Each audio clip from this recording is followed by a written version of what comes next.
রবি দাস, আর দাদা হচ্ছে সুধীর তির্কি। উনি হচ্ছেন জাতীয় আদিবাসী পরিষদের কেন্দ্রীয় কমিটির কোষাধ্যক্ষ, আর আমি হলাম জাতীয় আদিবাসী পরিষদের কেন্দ্রীয় কমিটির প্রেসিডেন্ট সদস্য। তো আমরা আজকে অবস্থান করতেছি নওগাঁ জেলার অন্তর্গত ধামরহাট থানাধীন সেননগর গ্রামে। এটা হচ্ছে আরানগর ইউনিয়ন।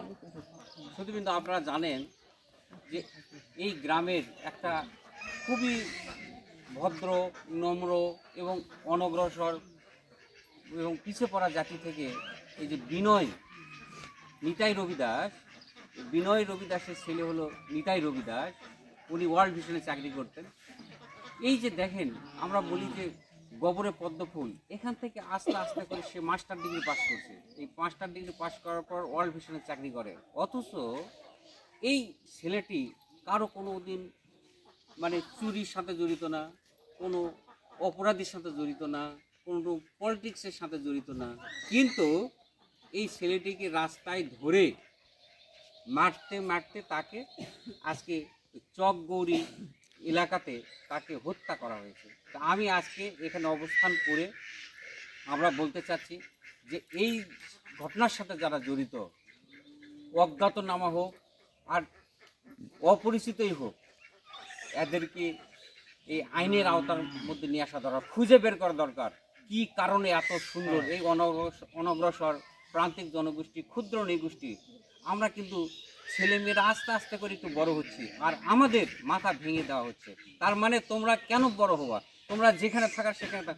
এই যে একটা প্রবণতা, আমরা মনে করি এটাকে রোধ করা দরকার। আর কারা এর সাথে জড়িত, এই ধরনের ভালো ছেলেকে, একটা গাছ আমরা বপন করেছি, গাছটা বড় হয়েছে, কেবল ফুল ফল দেওয়ার চেষ্টা করতেছে, এই মুহূর্তে তাকে মেরে ফেলা হয়েছে। এই যে আমার সাথে রয়েছে এখানে বিনয় রবি দাস, আর ওনার মা হচ্ছে ওনার যামিনী রবি দাস।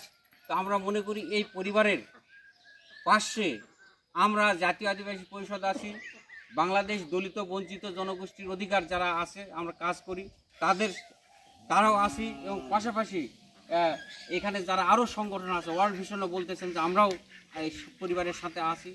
আমরা চাই এইটার যেন ন্যায্য বিচার হয়, আর অপরাধীরা এখানে আসে যেন দৃষ্টান্তমূলক এদের শাস্তি, এমন শাস্তি দেওয়া হয় যেন অন্য কেউ আর এই ধরনের আর ক্ষতি বা এই ধরনের ঘটনার সাথে যেন কেউ আর জড়িত না হতে পারে, এই প্রত্যাশা জ্ঞাপন করি। এবং এখানে প্রায় 22 ঘর 30 ঘরের মধ্যে এখানে রবিদাস সম্প্রদায় রয়েছে। আমরা মনে করি এই সম্প্রদায়ের প্রতি আমার একটা আহ্বান থাকবে যে আপনাদের ছেলে মেয়েদের আপনারা শিক্ষিত করবেন।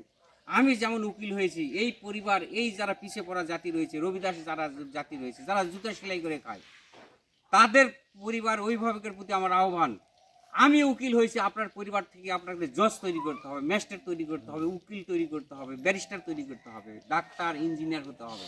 এই সমাজে আমি শোষিত হচ্ছি, বঞ্চিত হচ্ছি, খালি বললে হবে না, সমাজ থেকে তৈরি করলে আমরাই এই সন্তানেরা কিন্তু এই ধরনের অপরাধ থেকে আমরা প্রতিরোধ করতে পারবো। আইন, আদালত যত কিছু আছে সব জায়গায় গিয়ে আমরা কিন্তু রাস্তাঘাট আমরা চিনে দিতে পারবো। তাই যে আমার সাথে আছেন, কি নাম ওটা, হেমন্ত রবিদাস বাবু আছেন, উনিও আমার এলাকাতে গিয়েছিলেন। সবচেয়ে আমার খারাপ বিষয়টা লাগলো যে এই ছেলেটি যে মারা গেছে আজকে, নিতাই, এনার বিয়ে হওয়ার কথা ছিল আমাদের জয়পুরহাটের পাঁচি থানায় বোম্বু গ্রামে, অর্থাৎ এই যে নির্মল রবিদাসের ভাইয়ের মেয়ের সাথে বিয়ে হওয়ার কথা ছিল। বিয়ে হওয়ার আগেই তাকে মেরে ফেলা হয়েছে। এটা আমার মনে করি যে এটা অত্যন্ত নীতি বিগড়িত একটা কাজ। আমরা মনে করি এদের অবশ্যই আইনের আওতায় আনা দরকার। দাদা, আপনি দুটা কথা একটু বলেন। আদিবাসী দাদা আছেন সুধীর তির্কি নাম, উনি দুটা কথা আপনাদের সামনে। ধন্যবাদ দেই। আজকে আমরা নওগাঁ জেলার ধামরহাট উপজেলার সেননগর গ্রামে আমরা অবস্থান করছি। এখানে যে নিতাই রবি দাস একজন অল ভিশনে চাকরি করতেন, সেই চাকরি তার একটাই ছেলে। যে দুঃখ লাগে যে বিনয় রবি দাসের যে অসহায়, তার থেকে যে নিতাই রবি দাস যে একটা অল ভিশনে চাকরি করে জীবিকা নির্বাহ করতেন, আজকে তাকে হত্যা করে তার পরিবার আজকে নিঃস্ব হয়ে গেছে। সেই জন্য প্রশাসনকে আমি বলতে চাই যে অতি শীঘ্রই যারা এই ঘটনার মধ্যে জড়িত তাদের গ্রেপ্তার করা হোক, এবং গ্রেপ্তার করে যে তাকে দৃষ্টান্তমূলক শাস্তি দিয়ে তাকে ফাঁসির কাঠগড়ায় ধরে রাখার জন্য আমি নিবেদন করছি। বন্ধুগণ, এখানে যে আমরা ক্ষুদ্র নিগোষ্ঠীর মানুষ, এখানে আপনারা আসুন, সুশীল সমাজ মানুষ আসুক, আমাদের অবহেলিত মানুষ আসুক। ভোটের সময় আমাদের দরকার পড়ে, কিন্তু কোনো বিপদ আপদে কেউ কোনো কিছু সাড়া দেয় না। সেই জন্য আমাদের সোচ্চার হতে হবে, আমাদের ঐক্য থাকতে হবে। ঐক্য থেকে আমাদের যে যে ন্যায় বিচারের জন্য দাবি জানায় আমি আমার কথা শেষ করছি। ধন্যবাদ। বলবেন দাদা? একটা কথা বলতে চাই, একটা কথা নাম বলবেন? নাহলে